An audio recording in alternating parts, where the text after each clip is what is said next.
The sky wept for 3 days, turning fluorescent, Colorado into a river that swept away dreams and homes alike. Rose Dawson clung to a floating piece of timber, her soaked dress weighing her down as the floodwaters carried her miles from the boarding house where she'd been living since her arrival 6 weeks prior. When the makeshift raft slammed into the side of a weathered barn standing resolute against the surging waters, she used the last of her strength to pull herself inside through a window, collapsing onto hay bales that rose like islands in the shin-deep water covering the floor. Finn Garrett wasn't expecting visitors on this stormy April morning in 1882, especially not in his barn. He'd braved the downpour to check on his livestock, pushing through winds that threatened to carry him away like so many others in Florissant. The storm had finally broken at dawn, leaving behind a landscape transformed. The creek that normally meandered peacefully through his property now sprawled 100 yards wide, cutting off access to town and leaving his homestead an island in a sea of muddy devastation. When he heard rustling from the hayloft, his hand instinctively moved to the revolver on his hip. Times were hard enough without dealing with looters or drifters taking advantage of the chaos. "Who's there?" Finn called out, his voice echoing in the damp space. "Show yourself." Rose's heart hammered in her chest. She peered over the edge of the hayloft, her copper hair hanging in wet ropes around her face. "Please," she managed, her voice barely a whisper. "I'm not a thief. The flood carried me here." Finn lowered his gun when he saw her, a young woman, pale as death with eyes wide with fear. He quickly holstered his weapon and stepped forward. "Come down. You look half drowned." His voice was gruff but not unkind. Rose hesitated, then slowly climbed down the ladder, wincing as her feet touched the ground. Her dress was torn, her boots missing, and angry red scratches covered her arms and legs. "I'm sorry for intruding," she said, struggling to keep her voice steady. "I lost everything in the flood. The boarding house where I was staying. It's just gone, washed away like it was made of paper." Finn studied her face. She wasn't lying. He'd seen the destruction himself when he rode to the ridge at first light. Half the town was underwater and the other half was working frantically to save what could be saved. "You got family nearby?" he asked. Rose shook her head, wrapping her arms around herself. "No, sir. I came to Colorado from Boston 6 weeks ago. I was supposed to start teaching at the schoolhouse next month." Her voice cracked. "Now I don't even know if there's still a school."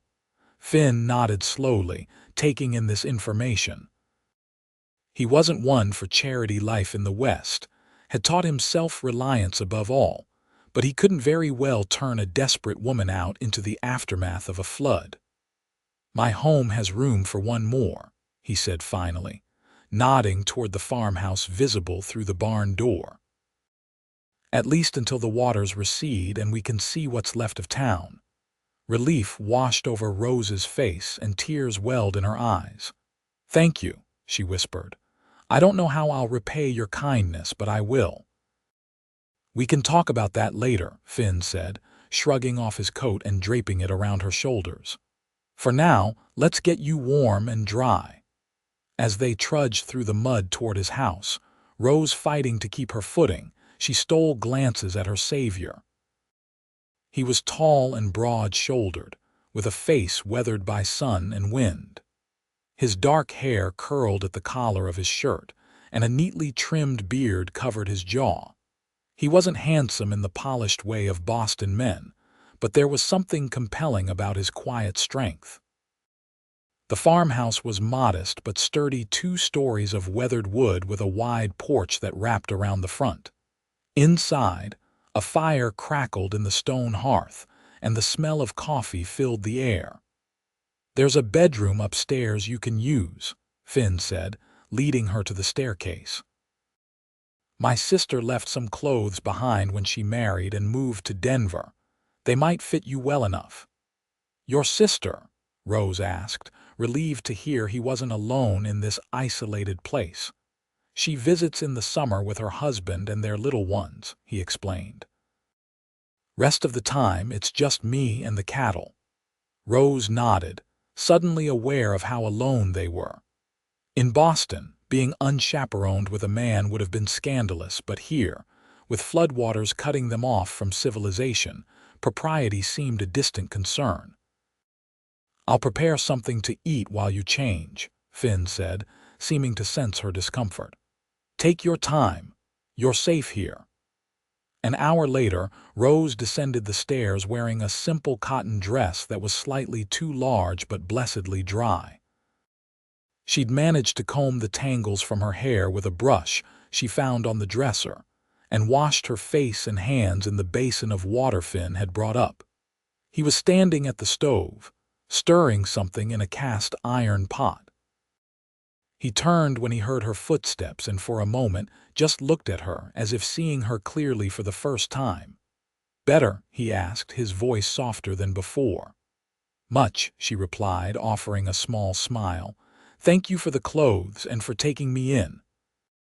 Finn nodded and gestured to the table where he'd set out 2 bowls. "Just stew. Nothing fancy, but it's hot." They ate in companionable silence for a while, the rain pattering against the windows the only sound. Rose hadn't realized how hungry she was until the first spoonful of rich, savory stew hit her tongue. She devoured it greedily, embarrassed by her lack of manners but too famished to slow down. "When was the last time you ate?" Finn asked, pushing the bread basket toward her. Rose thought about it. "Yesterday morning, I suppose. Everything happened so quickly after that." "Tell me," he said, refilling her bowl without asking, so she did. She told him about waking to shouts and screams as the creek overflowed its banks, about the landlady pounding on doors and urging everyone to the roof. She described how the water rose so fast that people were climbing out of windows, how the boarding house groaned and shifted beneath them before breaking apart in the current. "I grabbed onto anything that floated," she said, her voice hollow with the memory. "There were others. I don't know if they made it." Finn's face was grim. "The spring floods are bad this year, too much snow in the mountains melting all at once with the rain." He paused, considering his next words. "You're lucky, many won't be." "I know," Rose whispered, setting down her spoon. "I still don't understand why I survived when others didn't." "That's not a question anyone can answer," Finn replied. "But you're here now, and that's what matters." After dinner, Finn showed her to a small parlor where bookshelves lined the walls. Rose's eyes widened in surprise. "You have quite a collection," she remarked, running her fingers along the spines of leather-bound volumes. "Reading passes the winter nights," Finn said with a slight shrug. "Feel free to borrow anything that interests you." That evening, they sat on opposite sides of the fireplace, Finn whittling a piece of wood with a pocket knife, Rose losing herself in a well-worn copy of Tennyson's poems. The domesticity of the scene struck her as strangely comfortable, considering she'd only met this man hours before.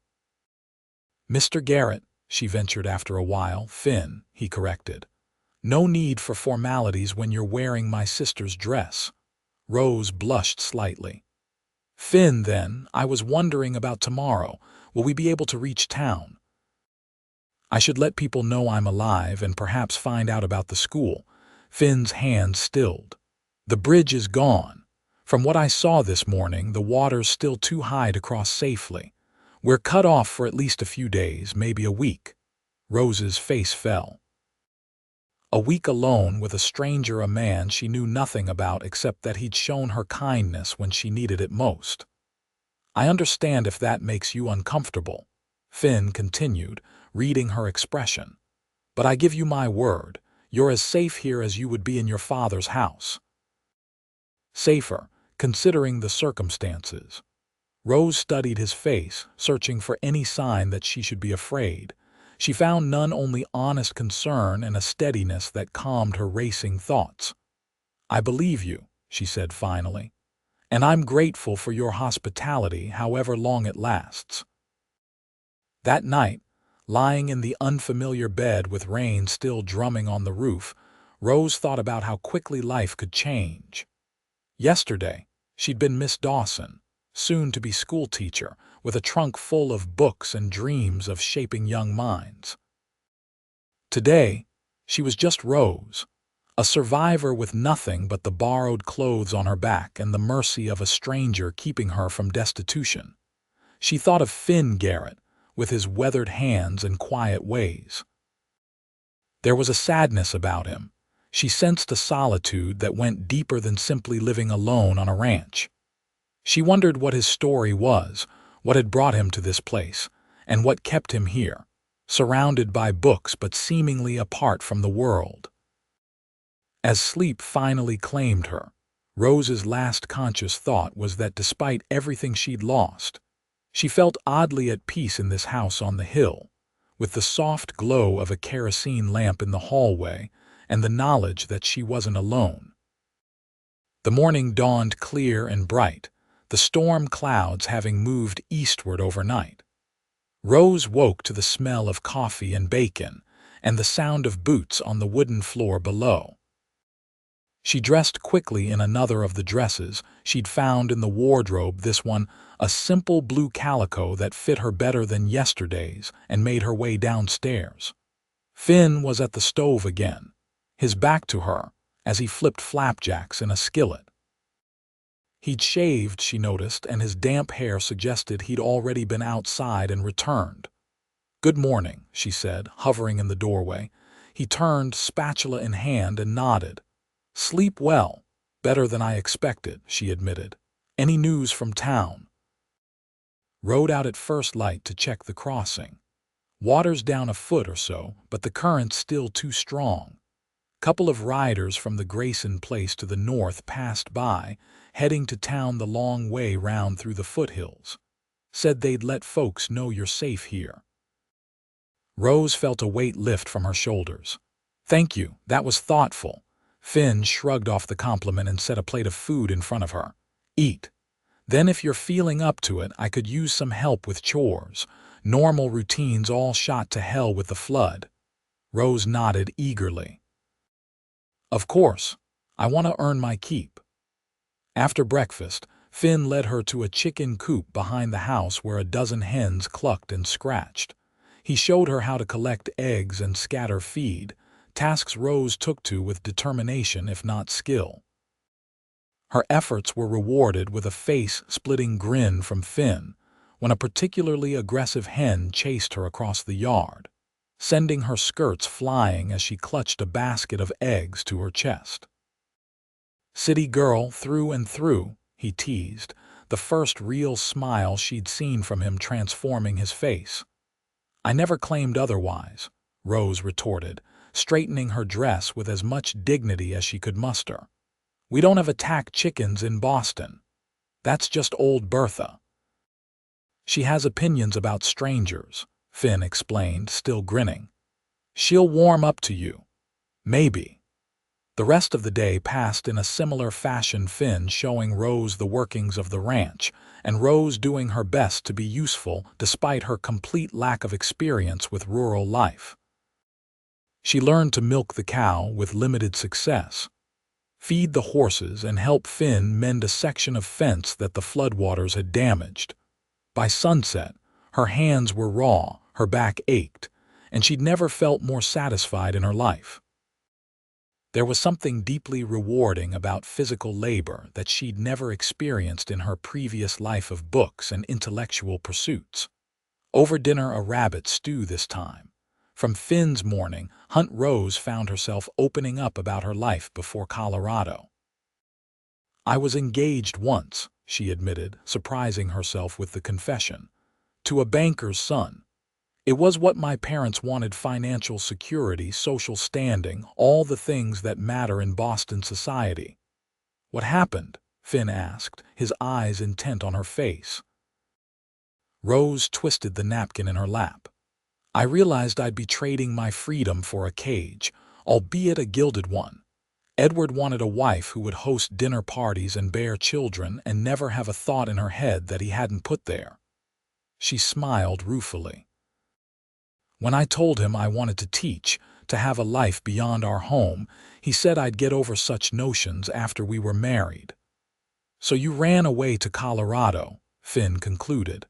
I wouldn't call it running away, Rose protested.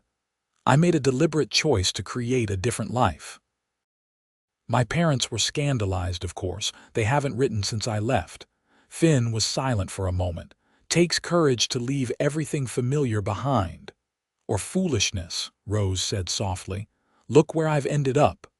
Alive, Finn pointed out, when many others aren't. I'd call that providence, not foolishness. The conversation shifted then, as Rose asked Finn about his own background. He was less forthcoming than she had been, but she learned he'd come to Colorado 15 years earlier, after the war, looking for a fresh start. He'd worked cattle drives and in silver mines before saving enough to buy this land. He'd been on his own since his sister married 4 years ago. No wife, Rose asked, immediately regretting the personal question. Finn's face closed off slightly. Was engaged once myself. She died of fever before the wedding. I'm so sorry, Rose said, reaching across the table on impulse to touch his hand. He looked startled at the contact but didn't pull away. Long time ago now, he said gruffly. Worked out for the best, probably. I'm better suited to solitude. Rose wanted to disagree but held her tongue. She hardly knew this man, after all, and had no right to judge his choices or his heart. That night, as they again sat by the fire with their respective books, Rose found herself stealing glances at Finn when he wasn't looking. There was a quiet dignity about him that she found herself drawn to, a self-sufficiency and lack of pretense that was refreshing after the social games of Boston. His hands, she noticed, were strong and capable, yet gentle when they needed to be. She'd seen that gentleness when he'd treated a cut on a calf's leg that afternoon, murmuring soothing words to the frightened animal. You're staring, Finn said without looking up from his book. Rose felt heat rush to her cheeks. I was just thinking about how different your life is from what I imagined for myself, she admitted. And yet there's something appealing about it. Finn marked his page and set the book aside. Ranch life isn't easy, especially for someone raised in the city. I know, Rose said, but there's an honesty to it. The work you do, the life you lead, it has purpose and meaning. And teaching doesn't, Finn countered. Of course it does, Rose said, but out here everything is, I don't know, more immediate. Life and death, survival and loss, it's all so raw and real. Finn studied her face for a long moment. Flood's given you a taste of that, I suppose. Most folks who come west looking for adventure find more than they bargained for. I wasn't looking for adventure, Rose said. Just a place where I could be myself without constantly bumping up against expectations I never chose. And have you found that place? Finn asked, his voice soft in the firelit room. Rose looked around at the simple, comfortable home, at the man across from her who had taken her in without question, at the life she glimpsed that was so different from anything she'd known. I'm not sure yet, she answered honestly, but I think I might be closer than I was before. The days fell into a pattern. Each morning, Rose and Finn checked the crossing, watching as the floodwaters gradually receded. Each day they worked side by side on the ranch, Rose's city-bred hands growing calloused, her fair skin tanning in the Colorado sun. Each evening they shared meals and conversation, slowly unfolding their lives to each other in the quiet hours before sleep. Rose learned that Finn had a dry wit that emerged once he became comfortable with her presence. He made her laugh with stories of his early, clumsy days as a rancher, the time he'd been outsmarted by a particularly cunning fox, or when he tried to break a wild Mustang and ended up face first in a mud puddle. In turn, she told him about the rigid social structures of Boston, the suffocating expectations placed on young women of her class, and her dreams of making a difference through education. She confessed her fear that the school might be destroyed, and with it, her chance at independence. "Schools can be rebuilt," Finn told her one evening as they sat on the porch, watching the sunset paint the sky in shades of orange and pink. "If not, there are other towns, other schools." "Would you want me to leave?" Rose asked, surprising herself with the directness of the question. Finn was silent for a long moment, his eyes on the distant mountains. "Wouldn't presume to tell you what to do with your life," he said finally. "Not my place." It wasn't the answer Rose had hoped for, though she couldn't have said what she did hope for. In just a few days, this ranch had begun to feel like home in a way the boarding house never had. And Finn was becoming something more than just the man who had rescued her. He was becoming a friend. Perhaps something more than a friend, though she hardly dared acknowledge such thoughts. On the fourth day, disaster struck. Rose was in the barn, milking the cow, a task she'd finally mastered when she heard a shout from the corral. She rushed outside to find Finn on the ground, his face contorted in pain, his horse skittering nervously nearby. "Finn!" she cried, running to kneel beside him. "What happened?" "Fool horse spooked at a snake," he grunted, trying unsuccessfully to sit up. "Threw me against the fence post, think my ankle's broken." Rose helped him to his feet, or rather, to his one good foot, and supported his weight as they hobbled toward the house. Finn's face was ashen, sweat beading on his forehead from the effort of movement. "I need to get you to a doctor," Rose said as she helped him onto the sofa. Finn shook his head. "Nearest doctor's in town. Can't cross the creek yet, and I sure as hell can't ride like this." Rose bit her lip, worry creasing her brow. "Then I'll have to take care of you here." And she did. With a determination that surprised them both, Rose took charge of the situation. She helped Finn remove his boot, wincing in sympathy at the purplish swelling already visible on his ankle. Following his terse instructions, she bound it tightly with strips torn from an old sheet, then elevated it on pillows. "Now what?" she asked when the immediate crisis had passed. "Now you're going to have to handle the ranch chores," Finn said grimly. "At least until I can get around on crutches." The next few days tested Rose in ways she never imagined. She rose before dawn to milk the cow and feed the animals, then returned to the house to prepare breakfast for Finn, who chafed at his enforced inactivity. She learned to chop firewood, though her first attempts were pitifully inefficient. She hauled water from the well, mended fences as best she could, and still found time to keep the house in order. Each night, she collapsed into bed exhausted, only to rise and do it all again the next day. But despite the physical demands, Rose found herself flourishing under the responsibility.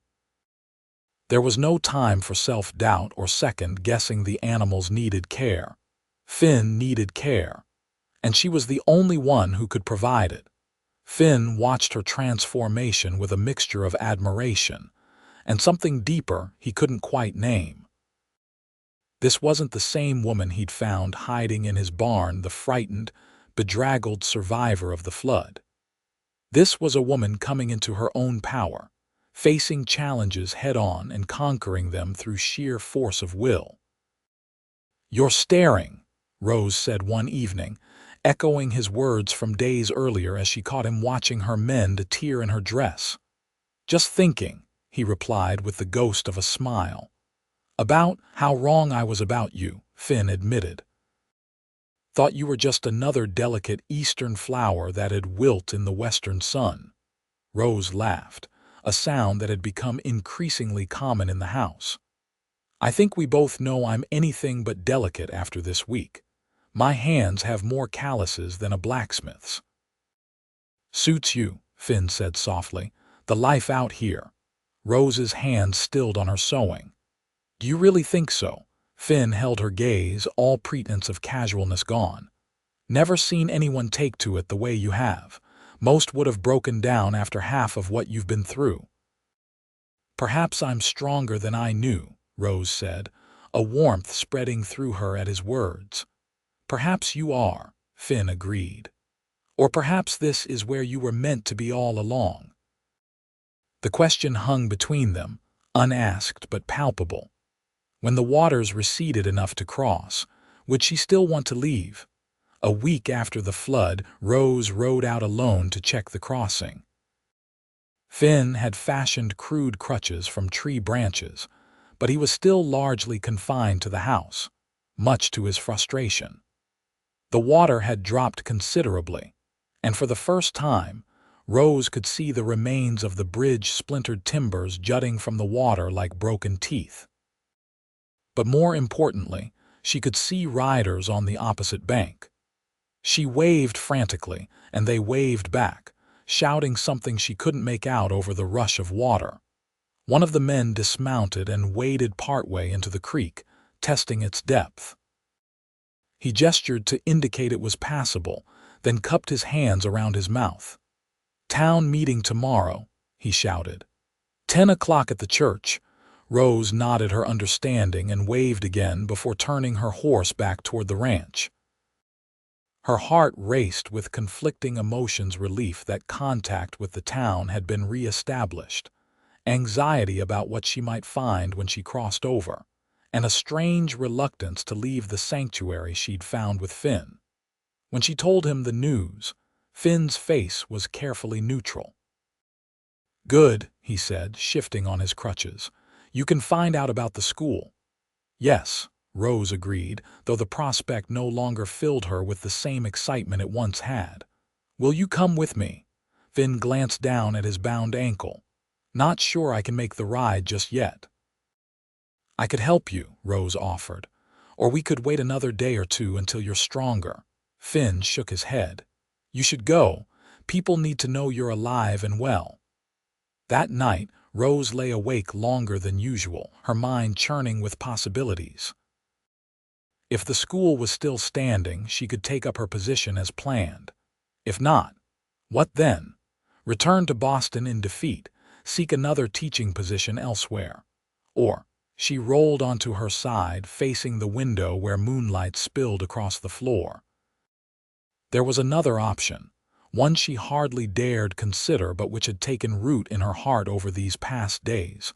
She could stay here with Finn, help him run the ranch, build a life in this place that had begun to feel like home, but he hadn't asked her to stay.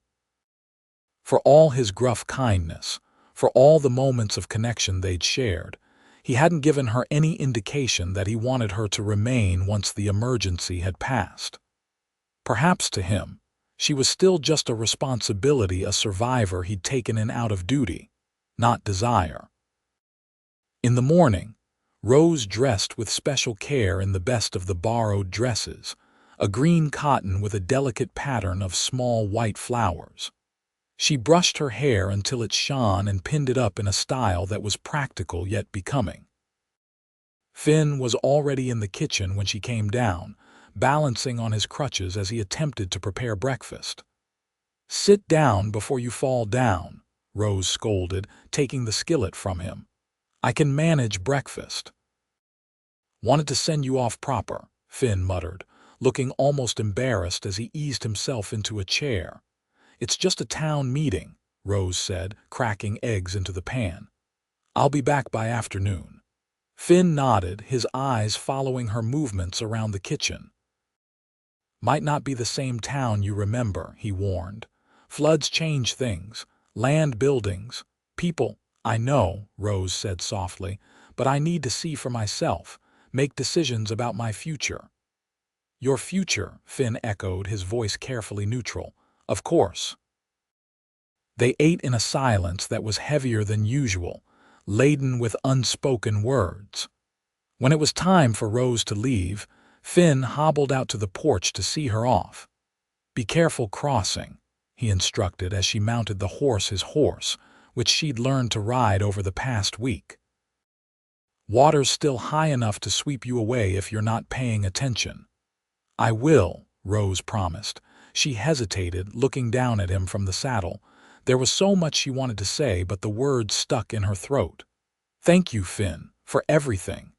He nodded once, his face unreadable. Safe journey. The ride to town was longer than Rose expected, the terrain altered by the flood's fury. Where once there had been neat farms and fenced fields, now there were muddy swaths of debris, broken furniture, splintered lumber, and occasionally more disturbing items. A child's doll, a family Bible, the remnants of lives washed away in a single night. The creek crossing was treacherous, just as Finn had warned. Rose's heart pounded as the horse picked its way through the swirling water, which still reached halfway up its legs. But they made it across without incident, and soon Rose was riding into what remained of Florissant. The town had been built primarily along one main street, with the church at one end and the general store at the other. Now, that orderly arrangement was a jumbled mess. Buildings that had stood for decades were simply gone, leaving only foundations. Others leaned at precarious angles, their structures undermined by the floodwaters. Mud coated everything, and the air held the rank smell of wet debris baking in the sun. People moved through the streets like ghosts, their faces drawn with exhaustion and grief. Some were salvaging possessions from damaged buildings, while others worked in teams to clear debris. Children who would normally be playing were instead carrying buckets and tools, helping with the recovery efforts. Rose dismounted in front of the church, which stood on higher ground and had suffered less damage than many buildings. A crowd had already gathered inside, and she slipped in quietly, taking a seat in the back. She recognized some faces from her brief time in town before the flood: the mayor, the general store owner, the blacksmith. Others were strangers, perhaps from outlying farms like Finn's. The meeting was already underway, with the mayor standing at the pulpit, listing the known casualties. Rose's heart sank as familiar names were read: the elderly couple who ran the boarding house, 3 children from a family on the outskirts of town, a young man who had been trying to save his horse from the stable. When the mayor mentioned that several people were still unaccounted for and named Miss Rose Dawson, the new schoolteacher, a murmur ran through the crowd. "I'm here," Rose called out, standing up. All heads turned to look at her. "I survived the flood. Mr. Garrett found me and took me in." Relief showed on several faces, and the mayor nodded, crossing her name off his list. "Good to see you alive, Miss Dawson. That's one piece of good news, at least." The meeting continued, with discussion of immediate needs: medical supplies, food distribution, temporary shelter for those who'd lost their homes. Then came the longer-term plans for rebuilding. "What about the school?" Rose asked when there was a pause.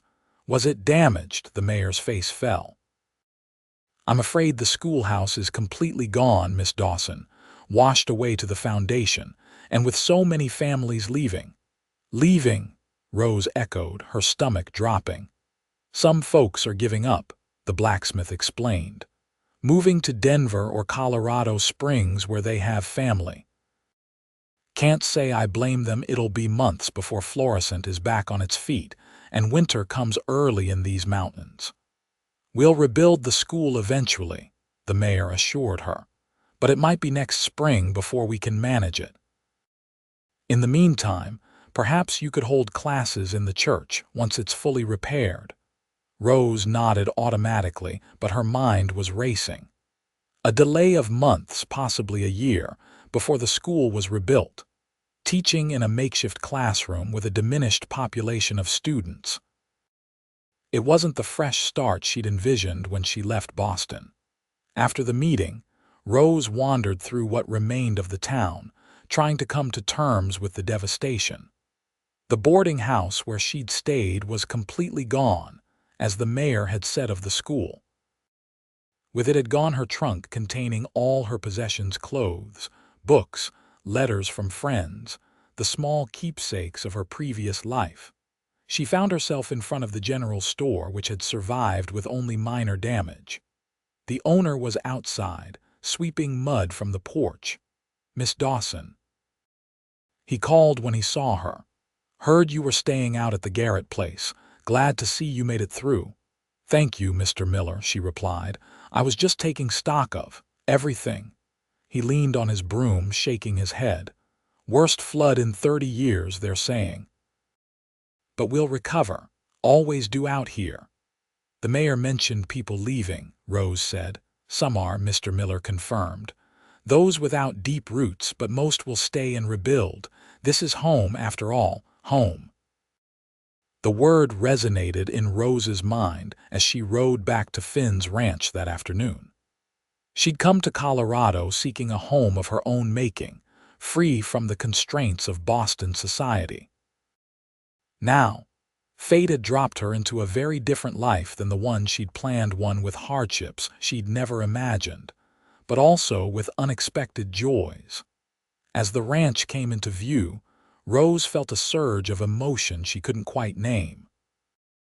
The modest house with its wraparound porch, the barn where Finn had found her, the corrals and outbuildings. In just over a week, they'd become more familiar to her than any place she'd lived before. And Finn himself. The thought of him waiting inside that house made her heart beat faster. His quiet strength, his unexpected tenderness, the way his rare smiles transformed his face, these had become precious to her in ways she hadn't anticipated. Rose was so lost in thought that she didn't notice Finn on the porch until she was nearly to the hitching post.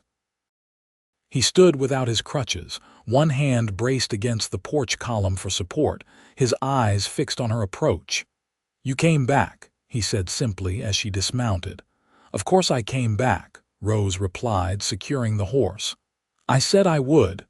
How bad is it?" he asked as she climbed the porch steps. Rose sighed, the weight of what she'd seen settling on her shoulders. "Bad. The school is gone, the boarding house too, everything I brought with me from Boston." Finn's face softened with sympathy. "I'm sorry, Rose." She shrugged, attempting a bravery she didn't entirely feel. "They're just things. I'm alive, which is more than some can say."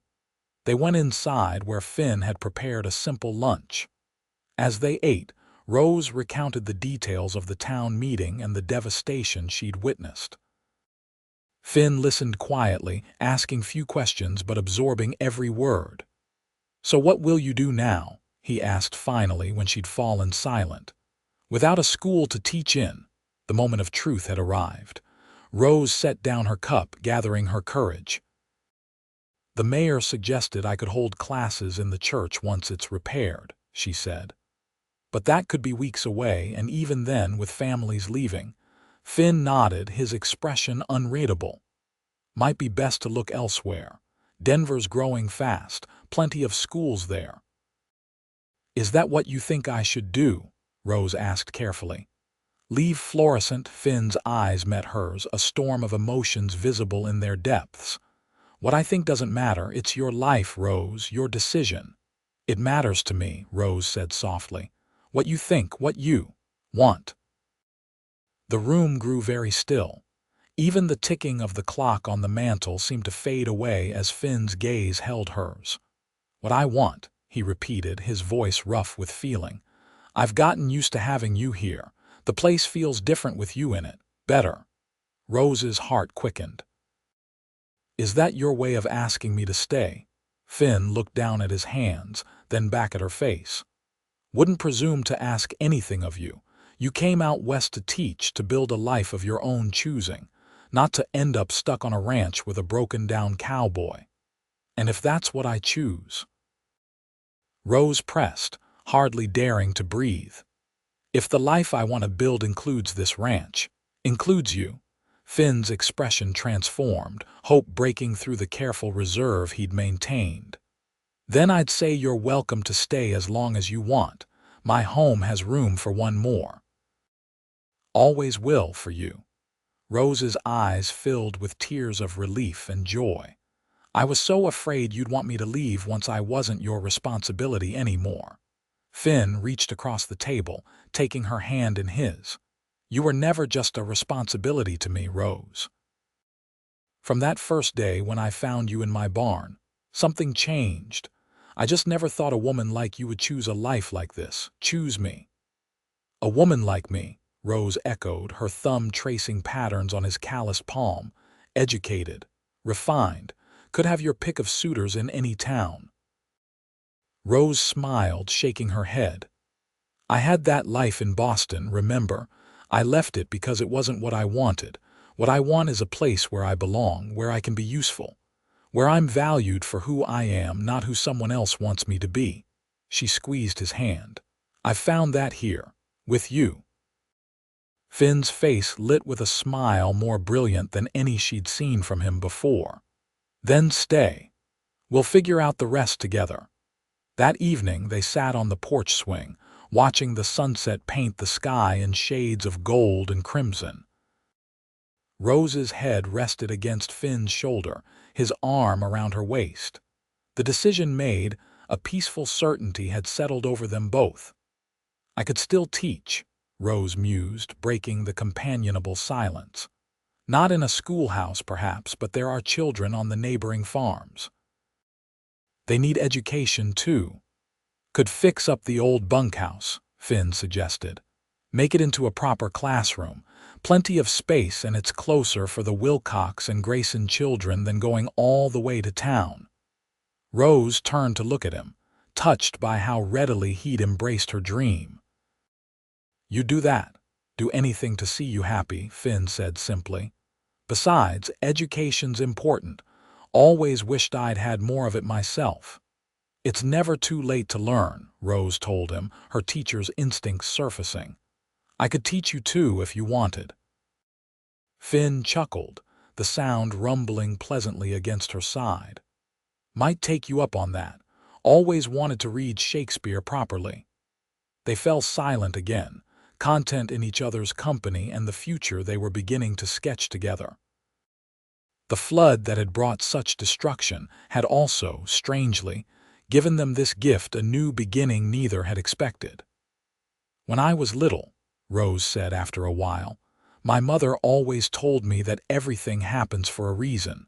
I never really believed her until now. Finn's arm tightened around her.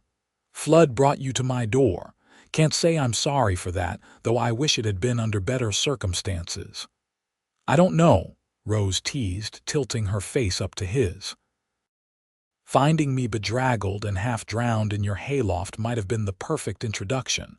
Showed you my resilient side right from the start.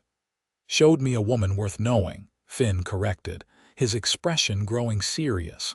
Worth loving. Rose's breath caught at the word loving.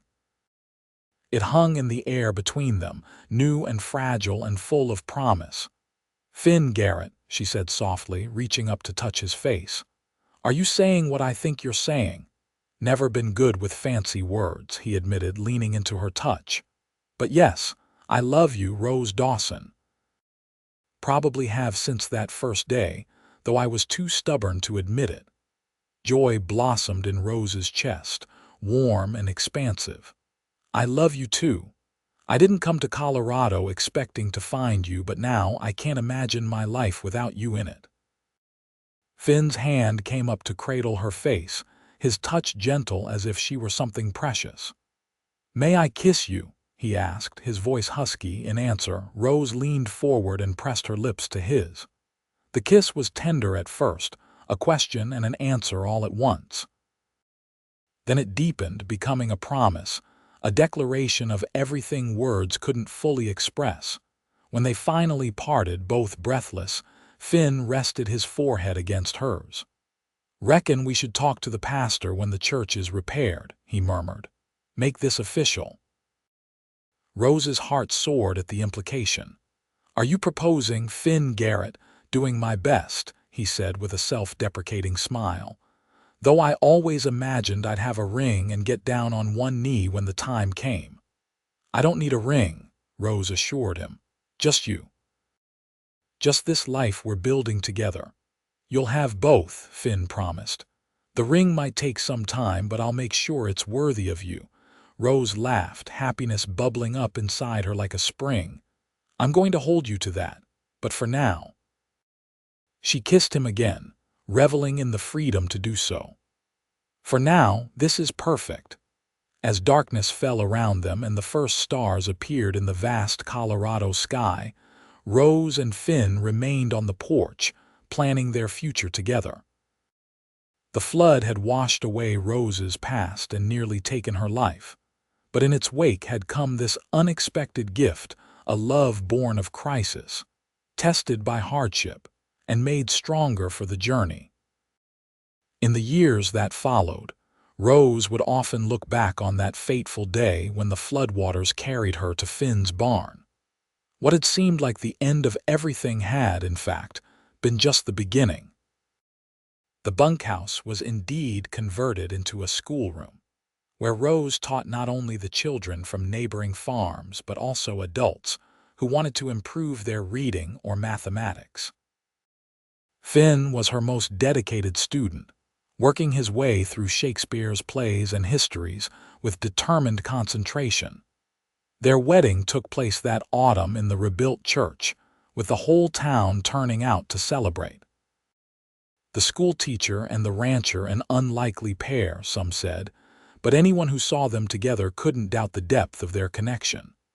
The following spring brought the birth of their first child, a son they named James, after Finn's father.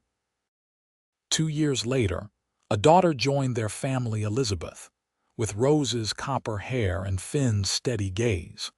The ranch prospered under their joint care, expanding as they acquired adjacent land. They weathered droughts and harsh winters, market fluctuations and the occasional illness, facing each challenge as they had faced the flood together, with resilience and unwavering faith in each other. On the 10th anniversary of the flood, Rose and Finn stood on their porch, watching their children play in the yard. The ranch had changed over the decade. New buildings had been added, gardens planted, orchards established. The classroom in the old bunkhouse now had proper desks, a small library, and a bell that rang out across the valley each morning. "You ever regret it?" Finn asked, his arm around his wife's waist. "Staying here instead of going back east or to a bigger town?" Rose looked up at him, at the face she'd come to know better than her own. The years had added lines around his eyes and threads of silver in his dark hair, but to her he was more handsome than ever. "Not for a single moment," she said truthfully. "This is where I belong, where we belong." Finn smiled, the special smile he reserved just for her. "Who'd have thought a flood would bring me everything I never knew I wanted? Providence," Rose reminded him, echoing his words from long ago. "Not foolishness." As the sun set over the mountains, painting the sky in the same brilliant colors it had on that evening 10 years before, when they'd first confessed their love, Finn and Rose Garrett stood together, grateful for the storm that had brought them to each other and the calm they'd found in its wake.